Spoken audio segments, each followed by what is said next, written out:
Hindu law. Mains question answers with case laws in Hindi and English. Hindi और अंग्रेजी में case law के साथ मुख्य प्रश्न उत्तर। Topic 1 sources and custom. अध्याय 1 स्रोत और रिवाज। Discuss the sources of Hindu law. The sources of Hindu law can be divided into two main categories: traditional and modern. Traditional sources of Hindu law. Following are the traditional sources of Hindu law. 1. Shruti Sit signifies what is heard. It is believed to contain the very words of deity revealed to sages. It is considered to be the primary and paramount source of Hindu law. The Shrutis consist of 4 Vedas, namely Rig Veda, Yajur Veda, Sam Veda and Atharva Veda, and Upanishads dealing mainly with religious rites and the means of attaining true knowledge and salvation.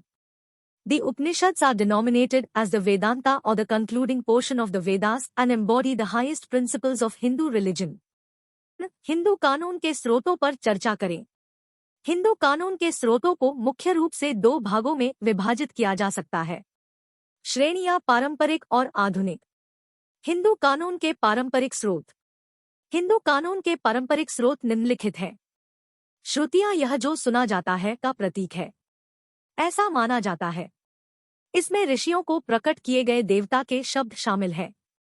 इसे प्राथमिक एवं सर्वोपरि माना जाता है। हिंदू कानून का स्रोत।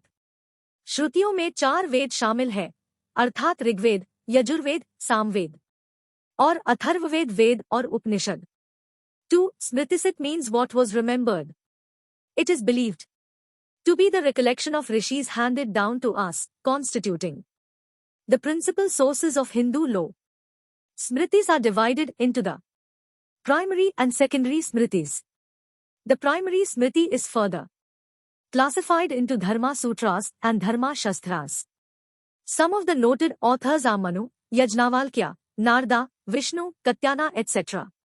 3. Commentaries and digests. The commentaries and digests were also the records of the traditional customs recorded in the Smritis as well as the new customs claiming for and found worthy for recognition. The commentaries explained, modified and enlarged the traditions recorded therein to bring them into harmony and accord with prevalent practices. The principal commentaries are 2. स्मृतियां इसका अर्थ है जो याद किया गया, माना गया है। ऋषियों की स्मृति हमें सौंपी गई है, जो बन रहा है हिंदू कानून के प्रमुख स्रोत। स्मृतियों को विभाजित किया गया है प्राथमिक और माध्यमिक स्मृतियां।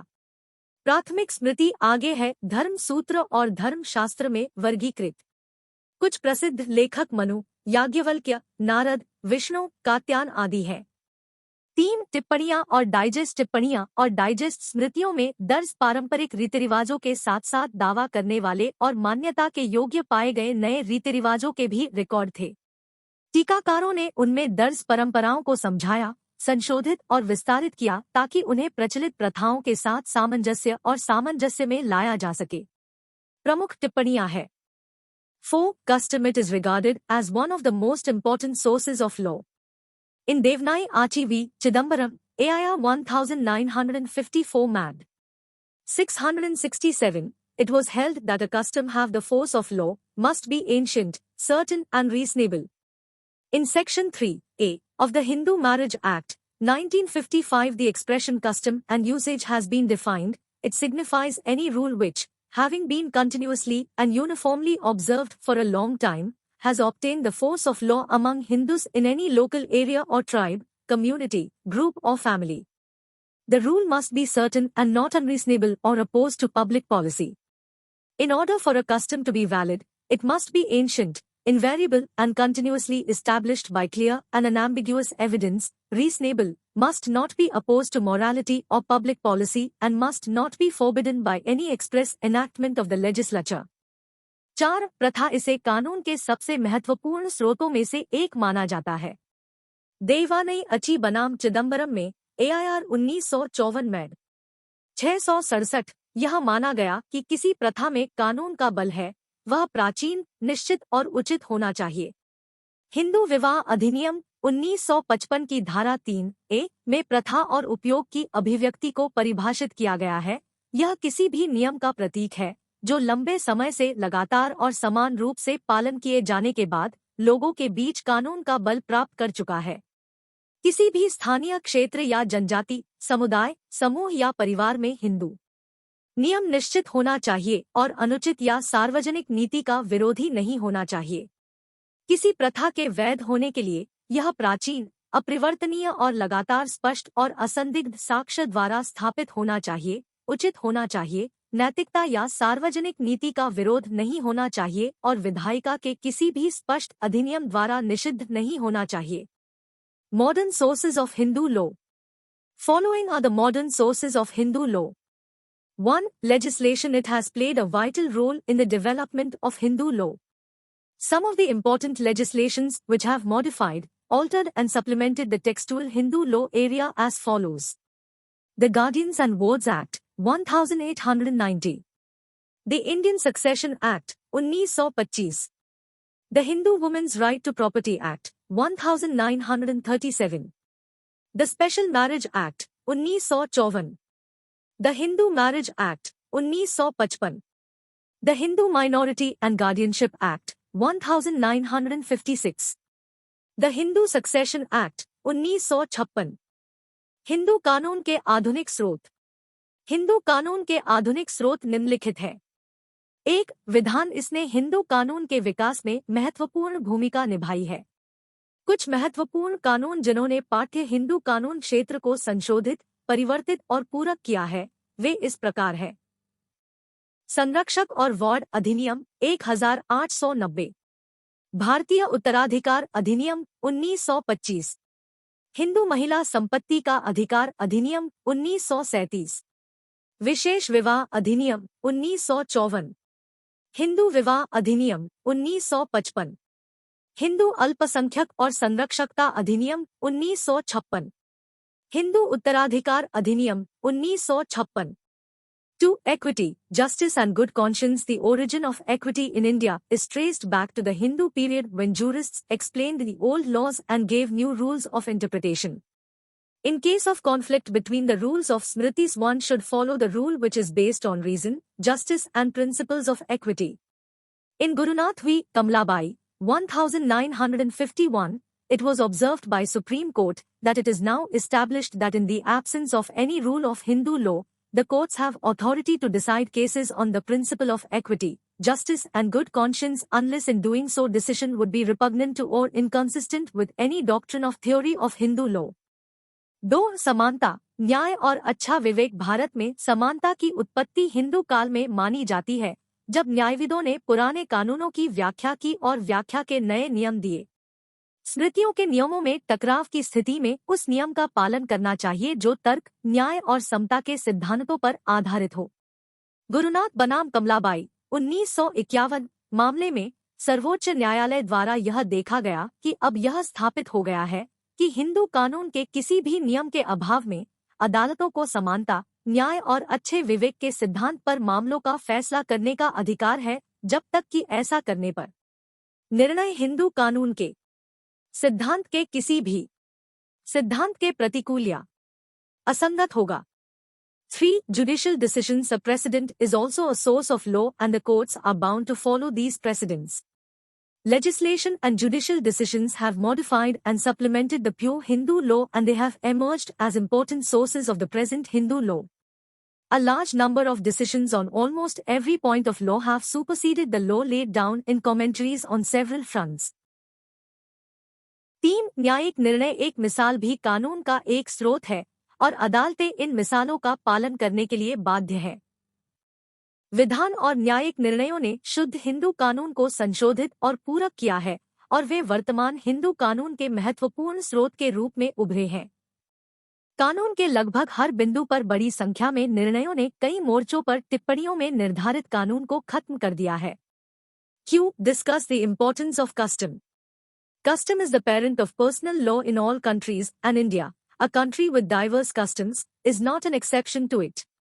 In Devnai Achi v. Chidambaram, AIR 1954, it was held that a custom to have force of law must be ancient, certain and reasonable. A custom in derogation of Hindu law or which is either immoral or opposed to public policy or forbidden by statute cannot be recognized to be valid. Moreover, Section 3A of Hindu Marriage Act 1955 provides that customs signify any rule which, having been continuously observed for a long time, has obtained the force of law among Hindus provided that 1. The rule is certain and not unreasonable or opposed to public policy. 2. If rule is applicable only to family, it has not been discontinued by it. रीति रिवाज के महत्व पर चर्चा करें। Custom सभी देशों में पर्सनल लॉ का जनक है और विविध रीति रिवाजों वाला देश भारत भी इसका अपवाद नहीं है। देवानई अची बनाम चिदम्बरम AIR 1954 में यह माना गया कि कानून की शक्ति रखने की प्रथा प्राचीन, निश्चित और उचित होनी चाहिए। हिंदू कानून का अपमान करने वाली कोई प्रथा या तो अनैतिक है या सार्वजनिक नीति के विपरीत है या कानून द्वारा निषिद्ध है, उसे वैध नहीं माना जा सकता है। इसके अलावा हिंदू विवाह अधिनियम 1955 की धारा 3A में प्रावधान है कि प्रथा किसी भी नियम को दर्शाती है जो लंबे समय से लगातार देखे जाने के बाद हिंदुओं के बीच कानून की शक्ति प्राप्त कर चुकी है, बशर्ते कि एक नियम निश्चित है और अनुचित या सार्वजनिक नीति का विरोधी नहीं है। 2. यदि नियम केवल परिवार पर लागू होता है तो इसे बंद नहीं किया गया है। Thus, from the above statements, we can lay down following essentials of a valid custom. 1. Ancient. Custom, in order to have binding force, must be ancient. In England, it must be from the time immemorial. In India, in Golak Chand v. Praveen Kumari, AIR 1952, the Supreme Court held that all that is necessary to prove is that the usage has been acted upon in practice for such a long period and with such invariability as to show that it has, by common consent, been submitted to as the established governing rule of a particular locality. Though invariable and continuous. Continuity is as essential to the validity of a custom as antiquity. In the case of a widely spread local custom, want of continuity would be an evidence to the fact that it never had a legal existence. Thus, when a particular custom has been discontinued for a period, it would come to an end. It is immaterial whether the discontinuance results from accidental cases or from the intention of the person affected by it. इस प्रकार उपरोक्त कथनों से हम एक वैध प्रथा की निम्नलिखित अनिवार्यताएं बता सकते हैं। 1. प्राचीन। बंधनकारी शक्ति पाने के लिए रीति रिवाज प्राचीन होना चाहिए। इंग्लैंड में यह प्राचीन काल से ही रहा होगा। भारत में गोलक चंद बनाम प्रवीण कुमारी AIR 1952 में सर्वोच्च न्यायालय ने माना कि यह साबित करना आवश्यक है कि व्यवहार में इसका उपयोग इतनी लंबी अवधि के लिए और इतनी अपरिहार्यता के साथ किया गया है कि यह दिखाया जा सके आम सहमति से किसी विशेष इलाके के स्थापित शासी नियम के रूप में प्रस्तुत किया गया है। 2. परिवर्तनीय और निरंतर। किसी प्रथा की वैधता के लिए निरंतरता उतनी ही आवश्यक है जितनी पुरातनता। एक मामले में व्यापक रूप से फैली स्थानीय प्रथा निरंतरता की चाहत इस तथ्य का प्रमाण होगी कि इसका कभी कानूनी अस्तित्व नहीं था। इस प्रकार जब किसी विशेष प्रथा को एक अवधि के लिए बंद कर दिया जाता है तो वह समाप्त हो जाएगी। यह मायने नहीं रखता कि यह विच्छेदन आकस्मिक मामलों के कारण हुआ है या इससे प्रभावित व्यक्ति के इरादे के कारण हुआ है। 3. Clear and unambiguous. The evidence of custom must be clear and unambiguous. It may be proved either by actual instances or by general evidence of the members of the tribe or community who would naturally be cognizant of its existence. It cannot be extended by analogy or logical process. If a custom has come to the notice of the courts repeatedly, it may be said to have almost become a part of the general law. 4. Reasonable. Customs are not to be enlarged beyond the usage without the parity of reason. It cannot be said that custom is founded upon reason though an unreasonable custom is void. For example, a custom among the Kamma community of Andhra Pradesh is that if estrangement result between husband and wife, then husband will return all dowry and gifts made by him to the wife is valid. Randhamaya v. Navratna, AIR 1949. 3. स्पष्ट एवं असंदिग्ध। प्रथा का प्रमाण स्पष्ट एवं सुस्पष्ट होना चाहिए। इसे या तो वास्तविक उदाहरणों से या जनजाति या समुदाय के सदस्यों के सामान्य साक्ष्य से साबित किया जा सकता है जो स्वाभाविक रूप से इसके अस्तित्व से परिचित होंगे। इसे सादृश्य या तार्किक प्रक्रिया द्वारा विस्तारित नहीं किया जा सकता। यदि कोई प्रथा बार बार न्यायालयों के ध्यान में आती है तो यह कहा जा सकता है कि यह लगभग सामान्य कानून का हिस्सा बन गया है। 4. उचित। बिना कारण की समानता के रीतिरिवाजों को उपयोग से आगे नहीं बढ़ाया जाना चाहिए। यह नहीं कहा जा सकता कि प्रथा तर्क पर आधारित है, यद्यपि अनुचित प्रथा व्यर्थ है।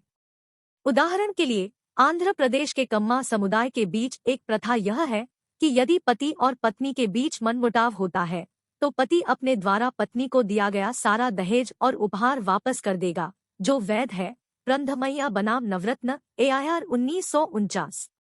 5. Not immoral or opposed to public policy. Though a custom may be clearly established, it cannot be enforced if it is immoral or is against public policy. The requirement that a custom should be the usage of the virtuous and should not be opposed to dharmashastras means that it should not be immoral or against public interests. It is to be tested by the consensus of the community as a whole and not section thereof.